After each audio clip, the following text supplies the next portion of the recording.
Okay, so we might as well get started just at least on the announcements. As I wrote on the screen, there will be a tape ahead for the Wednesday's lecture today, 6 to 7 p.m. here in 289. I'll cover the sort of one-stage, single-stage MOSFET amplifiers, some of the frequency response. So some of the stuff on that lecture will be kind of useful for the homework on Friday. Anything that I don't get through today, which is today we're doing small signal. Well, first we'll do the threshold derivation and then the small signal. So anything of more complex small signal models, if I don't cover today, I'll definitely wrap it up in this tape ahead. So if you show up, you'll be that much ahead on the homework. If not, there will be webcast. Hopefully, it will be put up by tomorrow. So you should be able to kind of take a look at the lecture and then go and attack some of those problems that ask for like the voltage gain on the bi-CMOS kind of arrangements that we have, a few problems, and just CMOS. So with that, I'll just get going. So we had last time we sort of stopped at the threshold voltage derivation. We sort of did the intuitive explanation how once you start increasing the voltage at the gate, at some point in time, because of the exponential increase in the surface potential of the concentration of minority carriers with surface potential, you get minority carriers to overtake kind of the built-in charge from the acceptors in the p-type substrate. And then we called that the onset of inversion, because all of a sudden now your mobile carrier, minority carriers are starting to form the channel, and now you can start conducting between source and drain.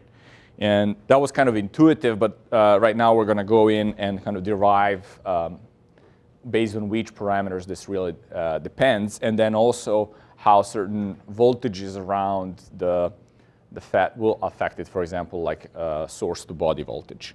So we can start from kind of the same sketch that we had for the MOS capacitor.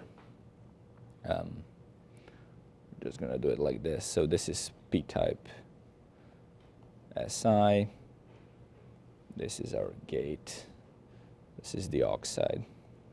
And if you take a look at this, as I start, this is body electrode. So as I start applying a voltage across body and gate, it's sort of going to drop across two interfaces. So one will be the Vox, which is essentially a voltage drop potential within the gate and this depletion zone where my fixed acceptors are. And then I have another potential difference here, which I'm going to call sort of the V silicon, which is between the kind of the body terminal and the surface, meaning that VSI is really the potential that starts creates the increase in the concentration of minority carriers right here at the surface. And so if I take a look we said that V threshold will be potential of the gate at which the inversion is going to happen, and there's essentially going to be two terms to it, right? So this Vox, which is, so I'm going to say that this is V gate, right? Or in this case, we'll say VGB. Right? So it's Vox plus this VSI. Now, the Vox component, we know what that is. That's going to contain our fixed, let's put them to be like big, our fixed charge QB, which is the acceptor charge. So all the acceptor ions that are negatively charged in the depletion zone will form QB. And then we're going to divide that by the Cox, which is the sort of depletion capacitance here, of the MOS capacitor, and that will give us the required potential across here. Now, same as we did before, QB will be sort of a square root of Q and A, and then so what we had XD, which was the kind of the depth of the depletion region, and then okay, we can write that out a little bit more as 2Q and A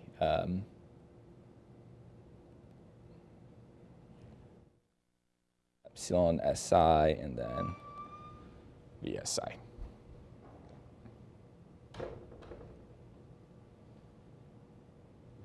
Okay.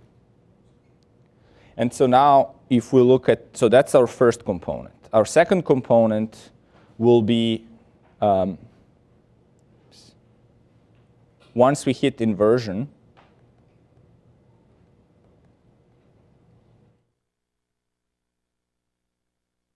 this VSI, which is the potential drop between the depletion and the body, is going to become equal to 2 Fermi levels. So 2 Fermi levels, I don't want to go sort of into the derivation of sort of the Fermi potentials, et cetera. In the chapter, there's a sort of description of that.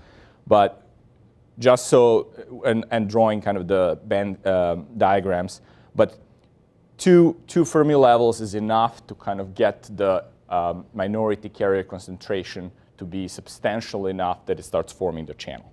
And this is sort of, let's call this VT ln. So this Fermi level will depend on the acceptors and the intrinsic concentration, which is essentially kind of the inverse of the minority concentration. Now, this will be KT over Q here. So this is our thermal voltage. Now, combining these two, we'll get something that's called sort of ideal threshold voltage. So that will be Vox plus VSI at inversion. And that will be our 2Q NA epsilon SI. And then instead of VSI, we're going to say, okay, well, this is happening at 2 Fermi over Cox. And then we're going to add 2 Fermi levels. Okay. So this is the potential without any considerations in terms of what is the gate material made of and how the work function differences are happening between that material and silicon, as well as kind of assuming that your oxide is ideal. Okay. In reality, what happens is that so we have some correction factors.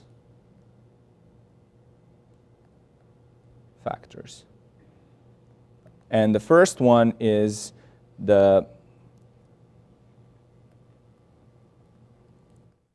which is metal semiconductor work function difference. And this is sort of between the this is the work function difference between the metal material, we're assuming a metal gate, or I have a metallized gate with nitride will have a slightly different work function, and the silicon as the underlying material. And then the second correction factor will be trapped charge. So what happens here is between silicon and SiO2 oxide, there is sort of a crystal lattice mismatch.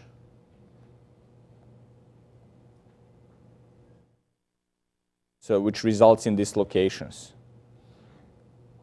And these trap positive charge.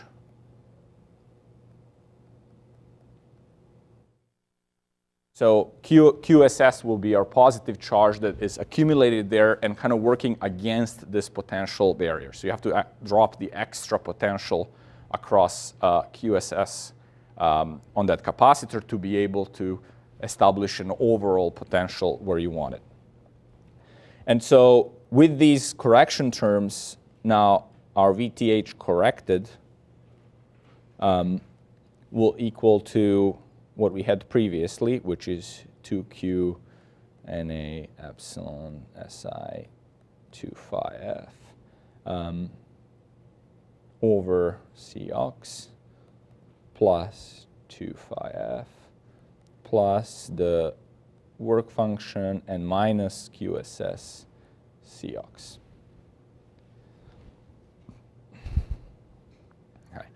So this will be the formula for the corrected. Now, in all these things, I have assumed that the source, I have just looked at the MOS capacitor, and I've looked at when the inversion happens. But if I want to expand these concepts onto the transistor, I need to understand what's happening with source potential and the drain potential. And so if we take a look at that, let me actually switch to the next page. If we now go and draw the transistor,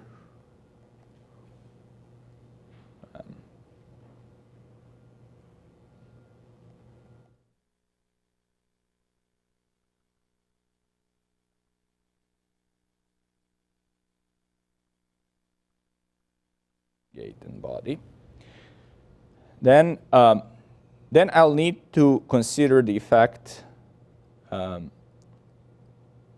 source and drain, and primarily the source. So if I look at the potentials here, I have VGS over here, a VBS over here. So if I let's say ground the source and start looking at everything with respect to the source potential, if I now go and look at what happens with the threshold just qualitatively, okay? If I decrease VBS. So if VBS drops in this scheme, that means that this voltage is dropping. Okay? That means that I'm adding more voltage between gate and body, which will increase my QB, which is the amount of the depletion acceptors that are depleted because of this voltage over here. And so if that happens, we looked at the formula previously. This factor was because of the QB, right? So it was our depletion charge at the inversion potential. But I was assuming that this inversion potential was solely dropped across the capacitor. Now I'm changing the body voltage, so I need to add that much more voltage. Right. So with this, my VTH will essentially increase. So however much I change my source to body, that much effectively I have to compensate somehow by applying higher gate to source voltage, right? And therefore I get an increased threshold voltage. So let's derive that a little bit just so we have it. So my V threshold will be, again, as we said, the metal semiconductor minus QSS, or let me just do through the Fermi levels first. And then I'll have my QB.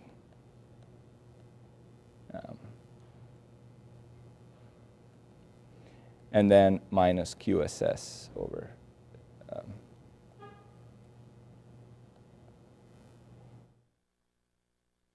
And then I can rewrite this as, oops, why is this going on? Plus 2IF plus, I'll call this now, so instead of QB, I'll break QB into QB0 Cox minus QSS over Cox. And then I'll add a difference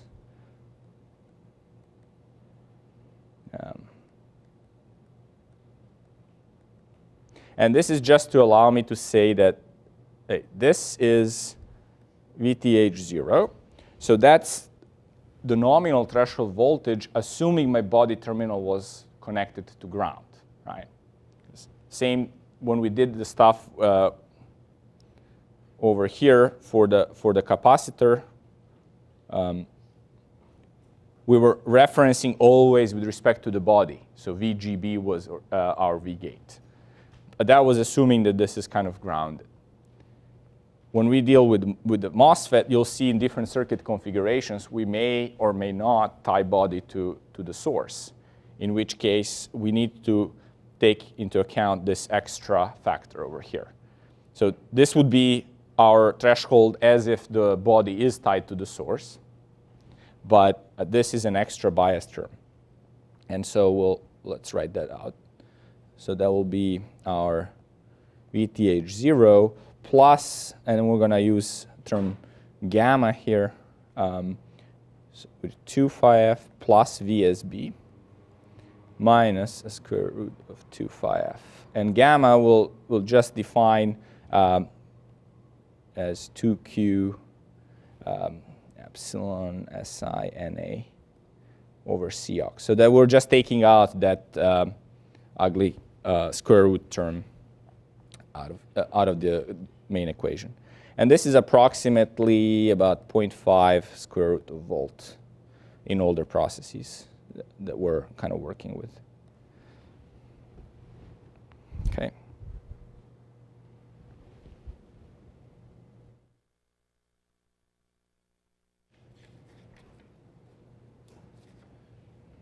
So actually, just to go back.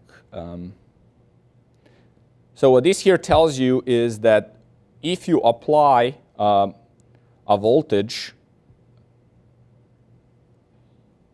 so if your body terminal is at a voltage that's lower than source, then you need to drop an extra effort on the gate to be able to create that higher voltage to overcome this increase in potential over here, and your net VTH delta will be positive. If, however, your body is higher than your source, then you have a reverse effect. So you can actually lower your threshold. Okay. Okay, so that's kind of the body effect on sort of the DC or the total strength, threshold voltage, and reflects back through our saturation equations through to the drain current of the transistor. And we're going to now sort of move to the small signal model, and you'll see how that same effect actually is visible on the small signal model through transconductance GMB. But let's take a look first at the simple. Small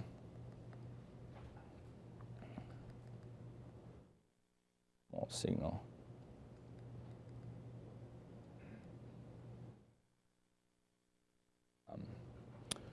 So good news is that the simple MOSFET model, or I guess overall the MOSFET models are simpler than for the BJTs, because that annoying R pi is gone. So if you have the gate, the oxide, at least in older technologies, doesn't leak that much, so you don't have to worry about the resistance there. We still have the transconductance,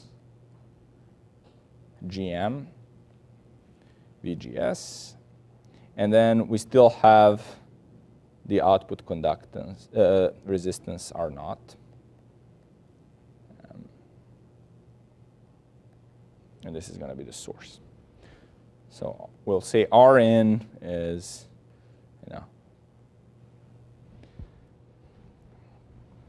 although in modern technologies you do get some gate leakage, so we're talking, tens of mega ohms kind of things, but way, way more than the R pi values that we've calculated from our bipolar transistors, which are sort of in the kilo ohm kind of range, right? So for all intents and purposes, you can kind of ignore this Rn. But let's take a look at what happens with GM and R naught and how they're related or compared to the bipolar transistor.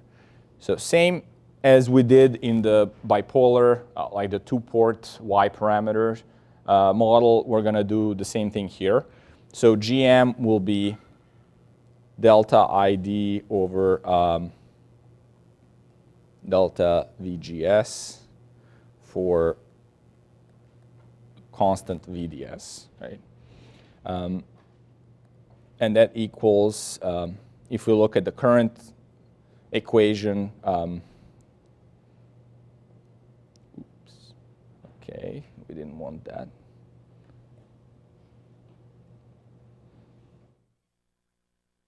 I think Sony wants me to use their, okay. So if people remember K prime W over 2L times VGS minus VTH square 1 plus lambda VDS.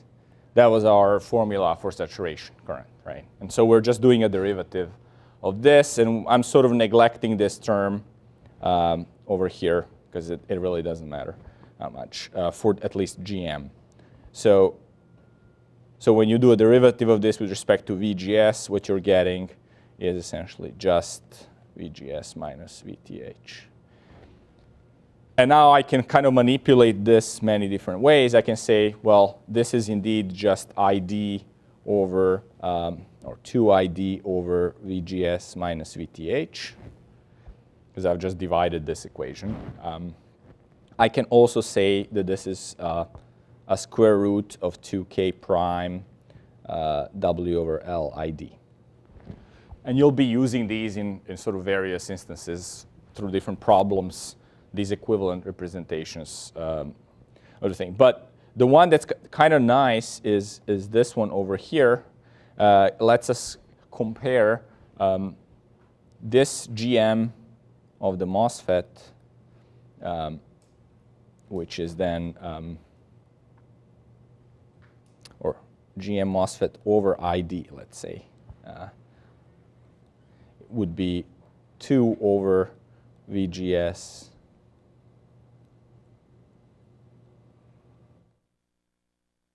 and if I look, so this is my MOSFET, and if I compare with BJT, I have for BJT is IC over VT, right? Let's call this VT capital, where VT is KT over Q. So GM over IC is 1 over VT. I'll also write this one on this other side as VOD. And we call this overdrive.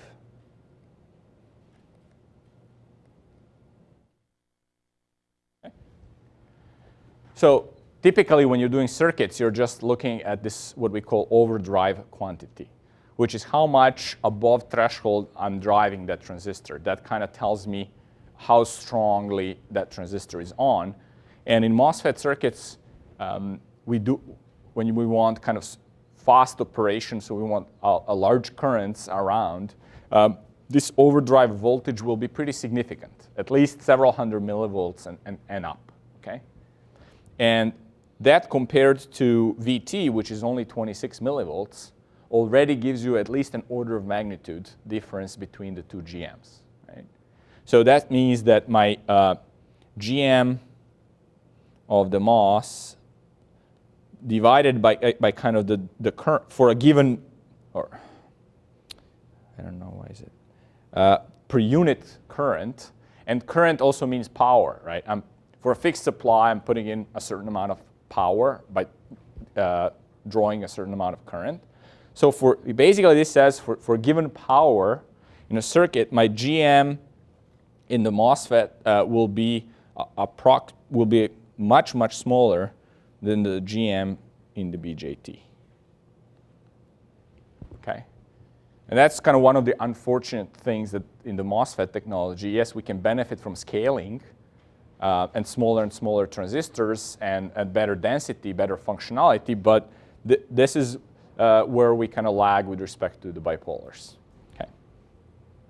So you'll see that similar situation is actually happening on the R0 side. So R0 we defined as delta VDS or delta ID. And again, if I take that same saturation current equation that I just showed you on the previous page, I can write this as 1 over delta ID over delta VDS. And I'm going to calculate what delta ID over delta VDS is. Right, it's delta VDS of K prime over 2 W over L VGS minus V threshold square 1 plus lambda VDS.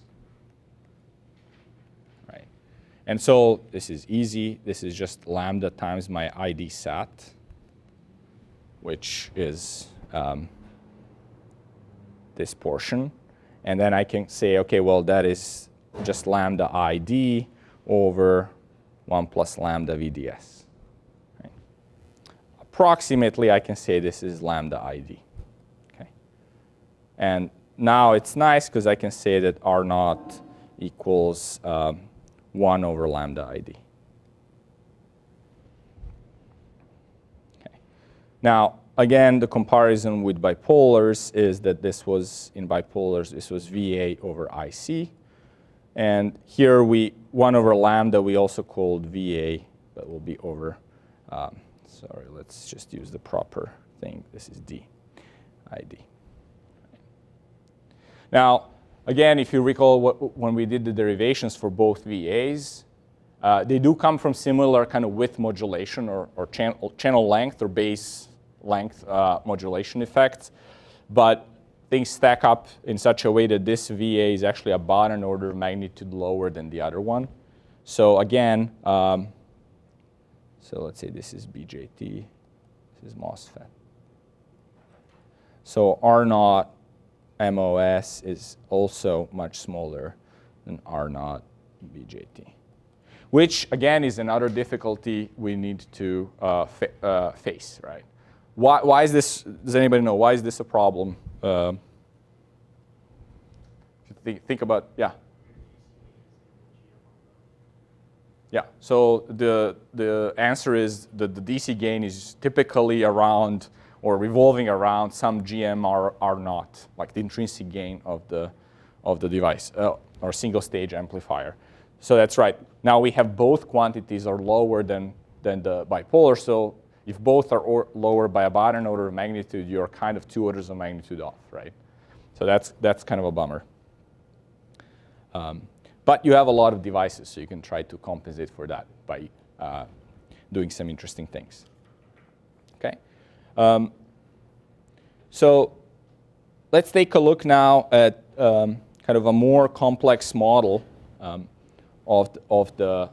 We sort of covered just the basics, GM and R0, but there's a lot of other components that actually are affecting the transistor performance in small signal.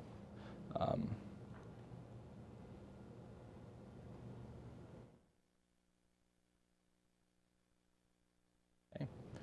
So let's draw out that more complex model.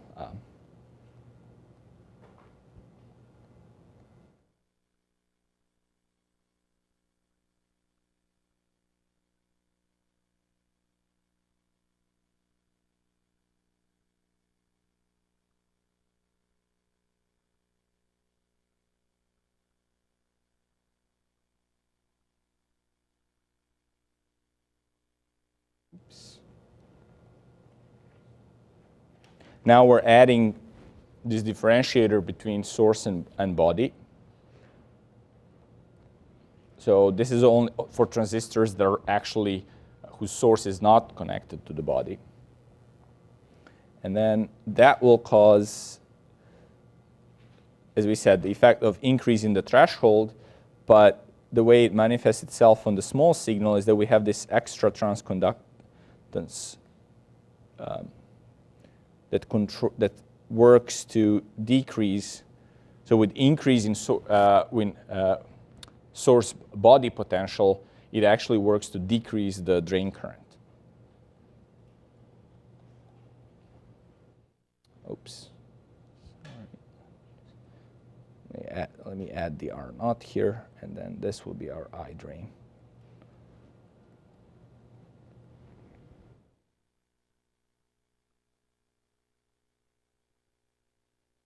Okay, so this GMB is sort of the new thing here, and so we'll call this body effect transconductance.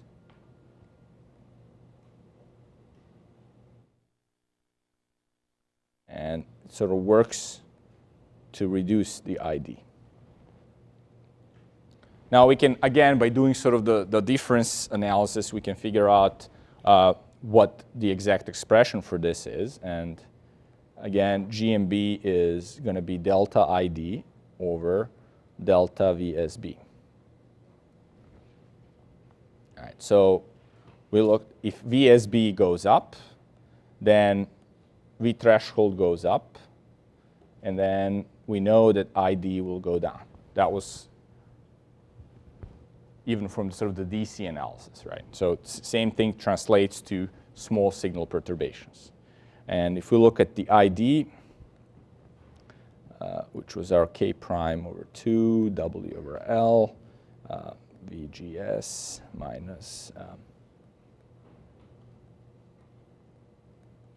Now we're going to call out this piece over here, which is essentially explicitly acknowledging that there is a dependence of threshold voltage on the source body potential. If you recall over here, this is what we derived. So I'm talking about this term here, right? This is dependence on VSB.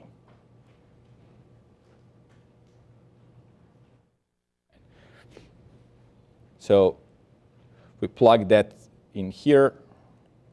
So this will be VTH equals VTH0 plus gamma multiply 2 phi f plus VSB minus square root of 2 phi f. Okay. So now we can do the derivative. So our GMB be equal to delta ID over delta VSB over VSB. And okay, after some math, I'm going to say that that's equal to kappa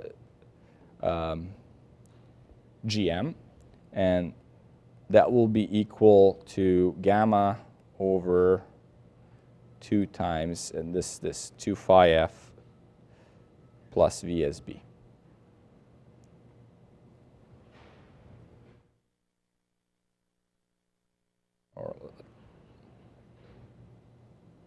And so this, we'll say, is the difference or the ratio of GMB over GM. And typically, if we look at the factors here, this is about 0.1 to 0.2. So we're talking about a factor of roughly 10x. So you're going to get this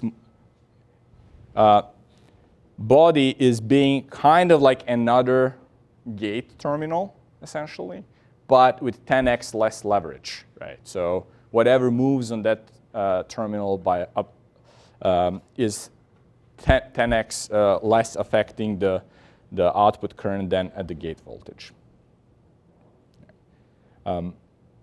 So this is, in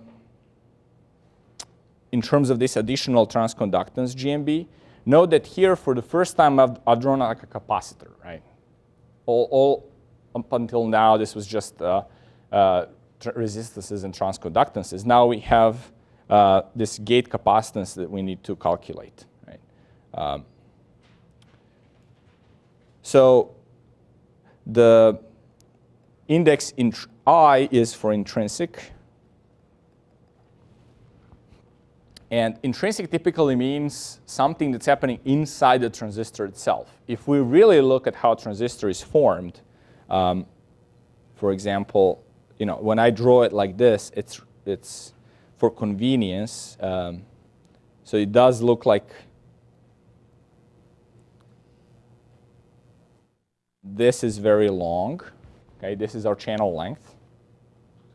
But in reality, actually, this is, more like this, okay?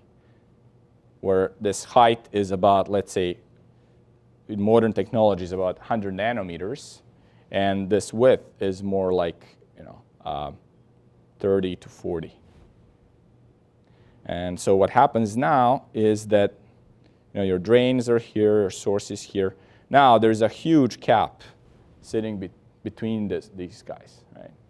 Or even worse, there is actually a metal plug coming in here. This is tungsten. And this plug is, of course, in order to contact the source and drain.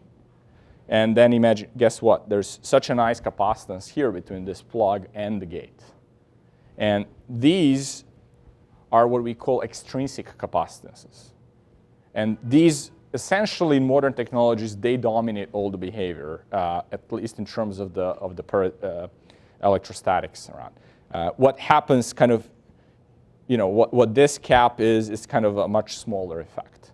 So we have to really carefully, if we talk about very high frequency MOSFET behavior, we really have to carefully take these ones into account, because without taking them out, you're getting super unrealistic predictions of what the transistor can do.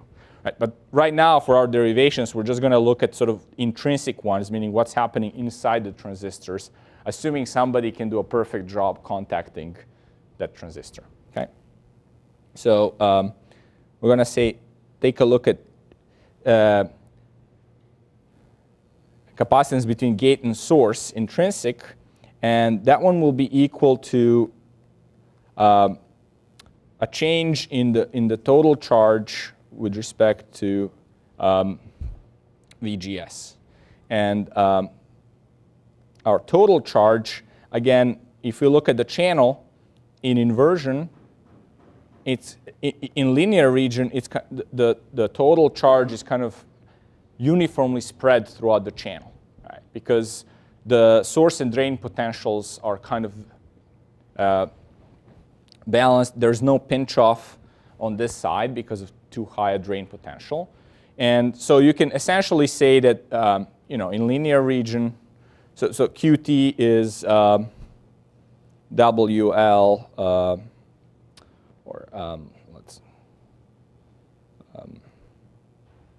or we can just say Cox times VG, right? But in reality, so this is linear. But if we take a look at, so if we go and do the analysis for CGSI in this regime, then this will be just Cox, if we do this derivative. And then, we can call this VGS. And then Cox is really WL Cox prime.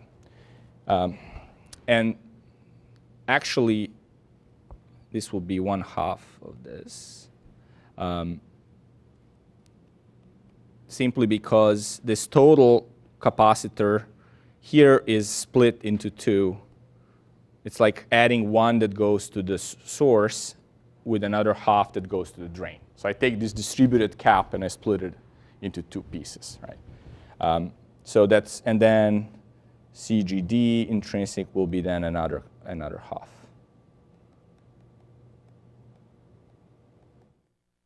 Now, in saturation,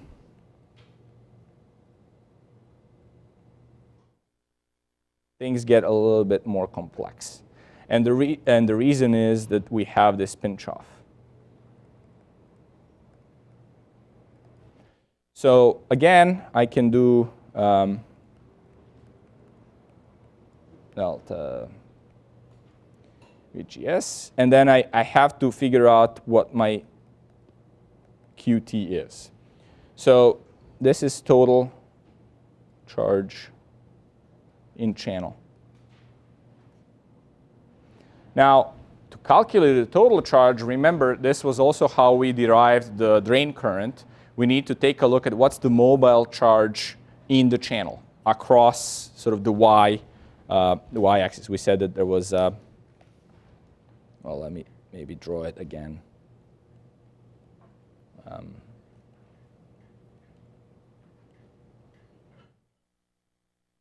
So there was this y-axis here.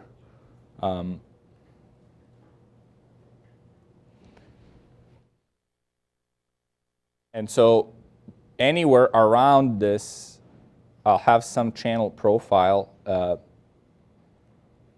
depending on how pinched off I'm here. And now I can write the Q mobile, which is the mobile charge in the channel, as W times Cox prime VGS minus V of Y minus V threshold. Right. So that was our expression that we used even when we did the drain current. This V of Y is effective as you're moving between source and drain, is kind of effectively decreasing the potential in the channel. Now, we also had the expression that ID, well, actually, let's do that for just later. So if I want the total QT, I would just essentially integrate all the charge along the channel. So it will be W times integral 0 to L QM of Y dy.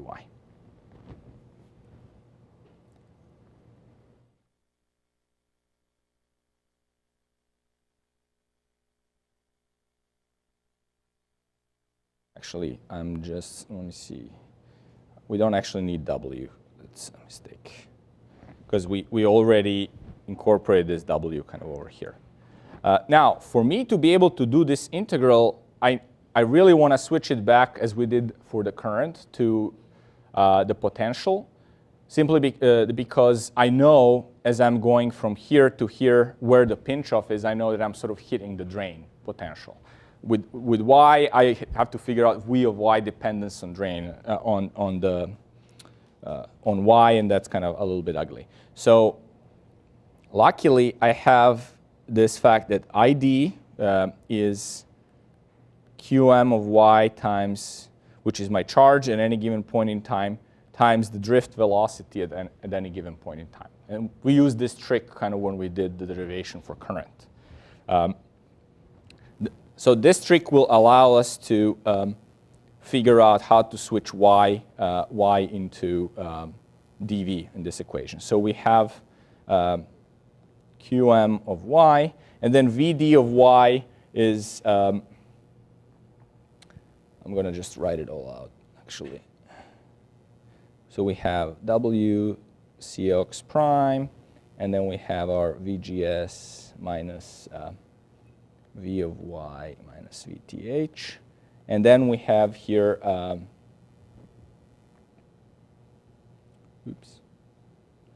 we have mu n d, this is the, I'll just use the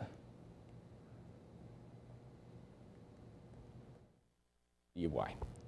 So now I have this potential over here, and I can move dy to the other side. So dy will be this whole thing. So I'll just write it as qm of y over id times mu n dv of y.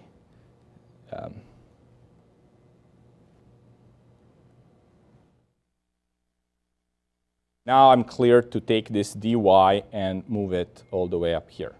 And once I have that, I can now write that this is equal to, I have two, so it's the, let me take all this stuff out, nu n w c ox prime, and then I have an integral. Now it's an integral of VGS minus V threshold squared dV. And then I also have essentially a square of W and C ox prime. And then that will be from 0 to VD. And then in this case, our VD, or VDS will be VGS minus VTH, right? Because that's, this point here is the pinch-off voltage. So VDS is VGS minus V threshold. Okay, I'm not integrating any further because any further voltage drop is where there's no charge, right? It's in the depletion zone over here. So once we do that integral, we'll get that actually the total charge is not WLCox, but it's actually 2/3, and then it also has this piece over here of VGS minus VTH.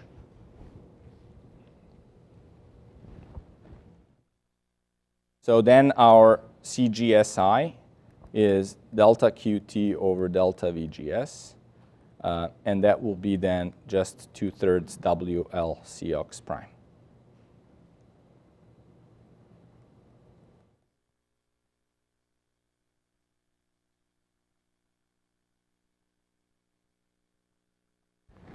What is CGD intrinsic? Does anybody, can anybody guess?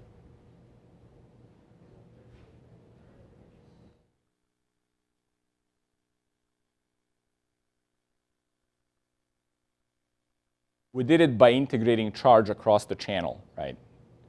But what's happening on the drain side? On the drain side, we have a pinch-off. Is there any charge? So if there's no charge, then what's the change in charge with respect to voltage? 0, right? Okay, so CGDI is 0. Now, make no mistake, CGD itself is not a 0 in these transistors. CGD is, in fact, as we'll see later, one of the biggest culprits we have in these transistors. It affects kind of the unity gain frequency and all that stuff. So, but here, the intrinsic is 0, right? So now let's take a look at where the other pieces are coming from in terms of the other capacitances. Okay, I'll draw you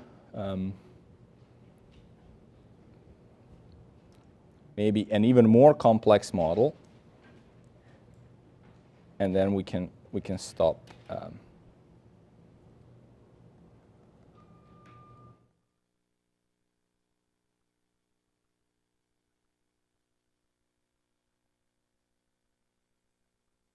Okay. So we're going to have our gate. CGB. Then we're going to have here the VGS. Now this capacitor over here will be our CGSI plus CGSOL. Okay? And I'll explain what this overlap CGSOL is in a minute. And then we have here a capacitor. So this is source, this is body, CSB.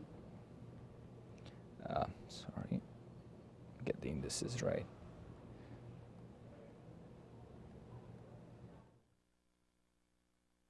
And then here we we have GM-VGS, then we have our GMB.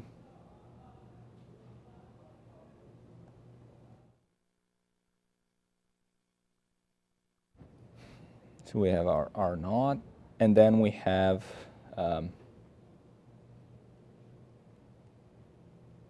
CDB. And then we have our, oops,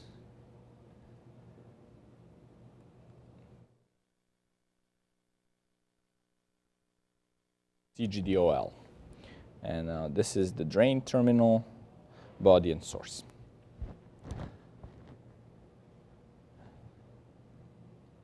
Okay, so this is a more complex, like probably a full model. Now let's explain some of the terms that we have here that are in addition to these. So we have CSB, CDB, and if you take a look at the transistor,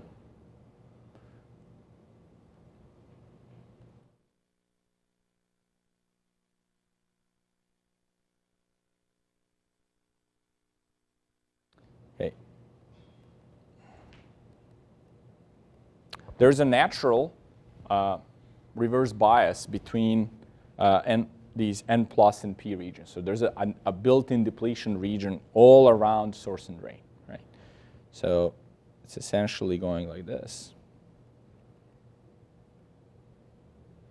right? And so your CSBs are going to be here.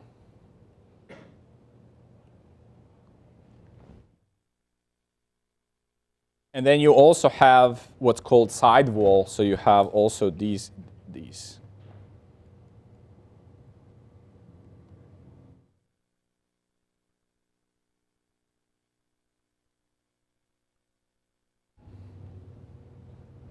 And in the SPICE model, there will be, depending on the dimensions of your source and drain, you'll have sort of, if you have source and drain, and this is the gate. Depending on these dimensions and these dimensions, you will have, you will be calculating the total bottom capacitor here for the drain to body or source to body, and then also the sidewall capacitors that show up on these sides. Okay. So those are all part of the equation. There is also this CGOL and CGSOL and CGDOL, and those are capacitances in this overlap region over here, and also on this side over here. So CGSOL is W Cox prime times LD.